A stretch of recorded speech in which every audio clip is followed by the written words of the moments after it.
Hi everyone, math tips के online coaching platform पर आप सबका स्वागत है। हम यूनिट कर रहे हैं फोर्थ यूनिट अपनी क्या कोऑर्डिनेट ज्योमेट्री, और जिसका हम लास्ट चैप्टर कर रहे हैं जो हमारा सर्कल, और सर्कल की हम इंट्रोडक्शन ऑलरेडी कंप्लीट कर चुके हैं और एक्सरसाइज के भी 10 तक क्वेश्चन कंप्लीट कर चुके हैं।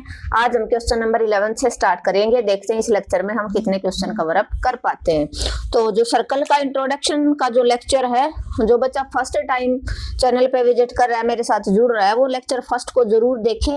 अगर उसको सर्कल का पूरा 13 के 13 मार्क्स अगर उसको चाहिए, क्योंकि ऑब्जेक्टिव और जो वन लाइनर क्वेश्चन है वो हमारे किस यूनिट में से बनेंगे, जो हमारा इंट्रोडक्शन का लेक्चर रहेगा उसमें से, जिसमें हमने बताया सर्कल की इंट्रोडक्शन, सर्कल की स्टैंडर्ड फॉर्म कौन सी होती है, जर्नल फॉर्म कौन सी होती है, डायमीटर फॉर्म कौन सी होती है, कोसेंट्रिक सर्कल क्या होता है, सर्कल की रेडियस 0 से बड़ी होगी तो कौन सा सर्कल होगा, 0 के इक्वल होगी तो कौन सा सर्कल होगा। क्लियर है? तो ये सब कुछ हमने डिस्कस किया है। छोटे से छोटा पॉइंट है वो इंट्रोडक्शन के अंदर आपका कवर अप हो जाएगा। तो आप जल्दी से जल्दी सेशन को शेयर कर दीजिए, और जो बच्चा फर्स्ट टाइम चैनल पे विजिट कर रहा है वो चैनल को सब्सक्राइब कर ले, ताकि उसको आने वाली हर वीडियो का नोटिफिकेशन है वो मिलता रहे। अदरवाइज उसके पास शॉर्ट का नोटिफिकेशन है वो नहीं पहुंचेगा। Find the equation of circle which passing through, जो पास करता है इसके सेंटर पॉइंट से, और कोसेंट्रिक है, किसके साथ कोसेंट्रिक है, कोसेंट्रिक कौन सा होता है, जिनका सर्कल सेंटर पॉइंट एक हो, जिन सर्कल्स का सेंटर पॉइंट एक हो, वो हमारे कोसेंट्रिक सर्कल होते हैं। तो आपको एक ऐसा सर्कल बनाना है जिसका सेंटर पॉइंट, तो इस इक्वेशन से सेंटर किससे निकालना पड़ेगा, सॉरी सेंटर इससे, ये पासिंग पॉइंट यहां से आएगा उसका पासिंग पॉइंट, यहां से क्या आएगा उसका पासिंग पॉइंट इस इक्वेशन से कोसेंट्रिक है इसके साथ। तो आपको पता है इसको हम किसके साथ कंपेयर करेंगे, सर्कल की जर्नल इक्वेशन। तो सर्कल की जर्नल इक्वेशन क्या होती है, general equation x square plus y square plus 2gx plus 2fy plus c equal to 0। तो हम इसको इसके साथ कंपेयर करेंगे। 2g is equal to 8, 2f equal to 10। तो यहाँ से g की वैल्यू आ गई 8/2, 2 मल्टीप्लाई में इधर आके डिवाइड हो जाएगा, g आपका 4 आ गया और f आपका आ गया 10/2 5, f आपका आ गया 5। तो आपके सेंटर पॉइंट हो गए -g और -f होते हैं किसके, इस सर्कल के सेंटर पॉइंट -g और -f होते हैं। तो यहाँ से क्या आ जाएगा इसका -4 और -5 इसके सेंटर पॉइंट हो गए, जहां से ये सर्कल हमारा जो नया सर्कल बनेगा वो उसके ये पासिंग पॉइंट हो गए जो इस सर्कल का सेंटर था। अब उसका सेंटर क्या होगा, कोसेंट्रिक है वो इसके साथ, तो इसको भी हम इसके साथ कंपेयर करेंगे। तो 2g को आप -4 के इक्वल और 2f को आप रखोगे -6 के equal, g is equal to -4/2, g की वैल्यू आ गई आपकी -2 और f इज इक्वल टू -6/2 और f आपका आ गया -3। क्या आ गया आपका -3। और सेंटर पॉइंट क्या होते हैं सर्कल के, -g और -f मीन्स प्लस का 2 और प्लस का 3 आपका सेंटर पॉइंट हो गया। तो अब आपके पास एक सर्कल आ गया जिसका पासिंग पॉइंट आ गया आपका 2 और 3, सॉरी सेंटर पॉइंट 2 और 3 और पासिंग पॉइंट है उसका -4 और -5, ये उसके पासिंग पॉइंट है। तो अब सर्कल की आपको क्या निकालनी पड़ेगी, रेडियस होगी। रेडियस क्या होगी, इन दोनों के बीच की जो डिस्टेंस है उसको आप क्या कहोगे, रेडियस। क्या कहोगे, रेडियस। तो पहले रेडियस निकालो, डिस्टेंस फॉर्मूला x2 - x1 -4 - 2 का होल स्क्वायर प्लस -5 -3 का होल स्क्वायर। तो रेडियस आपकी आ गई -6 का होल स्क्वायर प्लस -8 का होल स्क्वायर, दिस एम्प्लाइज √6 का होल स्क्वायर 36, 8 का 64, दिस एम्प्लाइज 100 और 100 किसका होता है, 100। रेडियस आपकी 10 आ गई, कितनी आ गई 10। अब सेंटर पॉइंट ये है और पास रेडियस आपके पास आ गई, तो सर्कल की स्टैंडर्ड इक्वेशन क्या होती है, x माइनस एच का whole square y minus k का whole square is equal to r square. ये आपके h और k हो जाएंगे। सर्कल की कौन सी इक्वेशन का यूज किया आपने, स्टैंडर्ड इक्वेशन का। क्लियर है, आपको क्लियर होना चाहिए जनरल इक्वेशन कौन सी होती है, स्टैंडर्ड इक्वेशन कौन सी होती है। स्टैंडर्ड इक्वेशन वहां यूज होगी जहां आपको सर्कल का सेंटर पॉइंट और पासिंग पॉइंट दोनों गिवन होंगे। क्लियर है, तो यहां से आपका x माइनस एच की जगह आप 2 रखोगे का होल स्क्वायर और k की जगह आप रखोगे 3 का whole square is equal to radius आपकी 10 का होल स्क्वायर। तो दिस एम्प्लाइज यहां से आप क्या करोगे, यहां से क्या करोगे, माइनस बी का whole square a square plus b square minus 2ab plus y का square a square plus b square minus 2y into 3 equal to 10 का है 100। यहाँ से आया आपका x square plus y square minus 2 2 जा 4x माइनस 3 2 जा 6y, 2 का होल स्क्वायर क्या बनेगा आपका 4, क्या बनेगा 4 और 3 का 9 माइनस 100 इक्वल टू 0। तो यहाँ से आपकी जनरल इक्वेशन आ गया x square y square minus 4x minus 6y, 9 और 1 क्या 9 और 4 कितना बन गया आपका 13, कितना बन गया 13, तो कितना बन जाएगा आपका 87 माइनस का 87 इक्वल टू 0। ये आपकी सर्कल की क्या हो जाएगी, जनरल इक्वेशन होगी। किसका, थोड़ा सा पजल करके दिया, एग्जामिनर आपको क्रॉस चेक कर रहा है कि आपको नॉलेज है या नहीं है कि सर्कल पास करता, उसने कंफ्यूज करके दे दिया। यहाँ से वो आपका चेक करेगा कि आपको सर्कल की जनरल इक्वेशन अगर मैं देती हूँ तो उससे आप सेंटर पॉइंट फाइंड आउट कर सकते हो या नहीं, या रेडियस फाइंड आउट कर सकते हो या नहीं। और अगर आपको जनरल इक्वेशन से सेंटर फाइंड आउट करना आता है तो फिर उसने आपका स्टैंडर्ड इक्वेशन चेक कर ली, स्टैंडर्ड वाला फॉर्मूला यूज होगा। क्यों, सेंटर पॉइंट और पासिंग पॉइंट दोनों हो गए, तो इट मींस आपका स्टैंडर्ड वाला फॉर्मूला दूसरे कि आपको स्टैंडर्ड इक्वेशन बनानी आती है या नहीं आती। तो मोस्ट इंपोर्टेंट क्वेश्चन है एग्जाम के पॉइंट ऑफ व्यू से, इस एक्सरसाइज का इंपोर्टेंट क्वेश्चन है।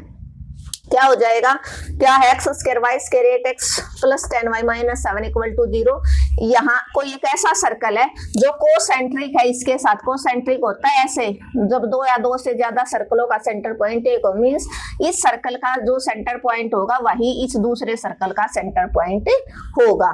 तो कोसेंट्रिक है, इसके साथ इसके जो सेंटर पॉइंट होंगे वही हमारे जो नया सर्कल आएगा उसका होगा, और पासिंग वो यहाँ से करेगा जो इसका सेंटर होगा, इसके सेंटर पॉइंट से वो पास कर रहे हैं। तो आप सेंटर पॉइंट कैसे फाइंड आउट करोगे, इसको जनरल इक्वेशन के साथ कंपेयर करोगे। 2g is equal to 8x का कोफिशिएंट था 2f is equal to 10y का कोफिशिएंट, तो g की वैल्यू 4, f की वैल्यू 5, सेंटर पॉइंट होते हैं माइनस जी माइनस, अब तो सेंटर पॉइंट आगे -4 -5, तो जो इसका सेंटर है वो उस सर्कल का हमारा पासिंग पॉइंट है, मींस पासिंग पॉइंट आ गया आपके -4 और 5 जहां से वो सर्कल पास हो रहा है। अब सेंटर पॉइंट हमने इसको इसके साथ कंपेयर किया तो 2g -4 2f equal to -6f की, और g की वैल्यू आ गई आपकी 2 और 3। यहाँ से हमने इन दोनों की डिस्टेंस निकाली, डिस्टेंस फॉर्मूले का यूज करके रेडियस निकाल लिया, रेडियस हो गया आपके पास और सर्कल का सेंटर हो गया, तो स्टैंडर्ड फॉर्म आपने यूज कर लिया x माइनस एच का whole square plus y minus k का whole square is equal to r square. h और k की वैल्यू है आपकी 2 और 3, तो यहाँ से आपका a माइनस बी का होल स्क्वायर बन गया, वो फॉर्मूला ओपन और कर लिया, ये आपका क्या हो जाएगा सर्कल की इक्वेशन हो जाएगी। क्लियर है, होपफुली क्लियर हो गया होगा। अब हम क्वेश्चन नंबर 12 करेंगे।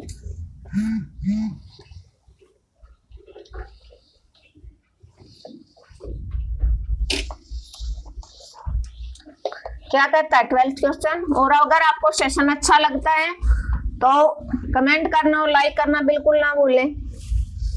और ये चैप्टर खत्म होने के बाद हम ट्रिग्नोमेट्री करेंगे और 1-2 मेरे पास पेपर रखे हैं, अगर आप सब बोलोगे तो मैं आपका प्रीवियस ईयर पेपर करवा दूंगी। Question number 12, find the centre and radius and equation of circle line joining the point. Line के ज्वाइनिंग पॉइंट है -1 और 2 और किसका 3 और माइनस का 4, मीन्स ये डायमीटर है सर्कल के, क्या है 2 डायमीटर, सर्कल के क्या है 2 डायमीटर। मान लो ये सर्कल है, ये इसके आपके लाइन के क्या है जो ज्वाइनिंग पॉइंट है -1 और 2 और 3 और माइनस का 4। मीन्स डायमीटर उसने डायरेक्ट ये ना कह के उसने बता दिया ये कौन सी अपनी डायमीटर फॉर्म है। क्या है? डायमीटर फॉर्म है। तो सर्कल के जब डायमीटर गिवन होंगे x1 y1 x2 y2 तो आपका फॉर्मूला क्या होता है? इक्वेशन ऑफ सर्कल क्या रहेगी? x minus x1 x minus x2 plus y minus y1 into y minus y2। उसने ये ना कहा कि ये डायमीटर के पॉइंट है, उसने बोले लाइन के ज्वाइनिंग पॉइंट है, तो जो सर्कल का क्या है? डायमीटर है। क्लियर है? तो यहां से आप इस फॉर्मूले में ये x1 की जगह -1 रख दो। क्लियर है? और x2 की जगह आप 3 रख दो प्लस y माइनस y1 की जगह 2 और y2 की जगह आपने -4। तो x plus 1 x minus 3 y minus 2 y plus 4 equal to 0। Equal to क्या रहेगा? 0। अब इसको आप ओपन करो, मल्टीप्लाई करवा तो x को दोनों के साथ करवाओ। x की x के साथ हुआ x स्क्वायर, x की 3 के साथ हुआ 3x, 1 की x के साथ हुआ x, 1 की 3 के साथ हुआ -3, y की y के साथ हुआ y स्क्वायर प्लस 4y, 2 की y के साथ हुआ -2y, -2 प्लस 4 -8 इक्वल टू 0। आपका आ गया x square plus y square minus का 3 प्लस का x माइनस का 2x प्लस का 4 माइनस का 2 प्लस का 2y माइनस का 3 माइनस का 8 माइनस का 11। ये आपकी सर्कल की इक्वेशन आ गई। फिर उसने पूछा सेंटर और रेडियस, तो इसको हम किसके साथ कंपेयर करेंगे? जर्नल इक्वेशन के साथ, क्योंकि ये अपनी जर्नल इक्वेशन आई 2gx plus 2fy plus c equal to 0। यहाँ से 2g इक्वल टू आपका आ गया -2, 2f इक्वल टू 2 और c इज इक्वल टू -11। तो यहाँ से आपका आ गया g माइनस 2/2, g की वैल्यू -1 और f की वैल्यू 2/2, f आ गया आपका 1। और आपको पता है सेंटर पॉइंट क्या है सर्कल के? -g - f मीन्स प्लस का 1 और माइनस का 1 आपका सेंटर पॉइंट हो जाएंगे। और c की वैल्यू है, तो रेडियस का फॉर्मूला क्या होता है? √g² plus f square minus c। तो यहाँ से 1 का स्क्वायर प्लस -1 का स्क्वायर और -c आपका क्या है? -11। तो आपका रेडियस आ जाएगा 1 का होल स्क्वायर 1 -1 का whole square plus 1 minus plus का 11। तो रेडियस आपका आ गया √13। रेडियस क्या आ गया आपका? √13। क्लियर है? बस थोड़ा सा क्वेश्चन उसने घुमा के दे दिया। इसके 2 क्वेश्चन रह गए, क्वेश्चन नंबर 13, 14, जो हम लास्ट लेक्चर में डिस्कस करेंगे। क्लियर है? इसका क्विक रिवीजन देख लो। सर्कल के डायमीटर के पॉइंट दे दिए उसने कि एक सर्कल के अंदर एक लाइन है जो ज्वाइन करवाते हैं दोनों पॉइंट से, जो उसके डायमीटर है। ठीक है? तो ये x1 y1 x2 y2 की वैल्यू होगी। आपको पता है इक्वेशन ऑफ सर्कल जब आपके डायमीटर के पॉइंट होंगे तो ये होते हैं x minus x1 into x minus x2 plus y minus y1 into y minus y2। तो ये x1 है, ये y1, ये x2 y2 आपने वैल्यू पुट कर दी। सर्कल की जर्नल इक्वेशन आपकी आ गई। इसको आप जर्नल के साथ कंपेयर करोगे तो g की वैल्यू आ गई -1, f की 1, c की -11। सेंटर पॉइंट आपको पता है इस इक्वेशन के -g - f होते हैं, तो माइनस का 1 था वो प्लस का हो जाएगा और प्लस का 1 था वो माइनस का 1 हो जाएगा। सेंटर पॉइंट हो गया। रेडियस का फॉर्मूला होता है g² plus f square minus c। तो g की वैल्यू 1 थी, f की -1, c की वैल्यू -11, माइनस प्लस 11। क्लियर? तो रेडियस आपकी 13 होगी। होपफुली क्लियर हो गया होगा, कोई डाउट नहीं होना चाहिए। फिर भी अगर आपको कुछ डाउट है तो आप कमेंट बॉक्स में मैसेज ड्रॉप कर देना, मैं आपका रिप्लाई जरूर दूंगी। Thank you everyone. अगर आपको मेरा पढ़ाने का तरीका अच्छा लगा तो आपको क्या करना है कि काम करना है, अपने चैनल को ज्यादा से ज्यादा शेयर करना है। एटलीस्ट 2 स्टूडेंट के पास आप शेयर करोगे। और अगर आपको लेक्चर अच्छा लगा तो कमेंट और लाइक करना बिल्कुल मत भूलना। मिलते हैं नेक्स्ट लेक्चर में, जिसमें हम क्वेश्चन नंबर 13 और 14 को एक बेहतरीन तरीके से पढ़ने की कोशिश करेंगे। तो जुड़ना बिल्कुल ना भूलें।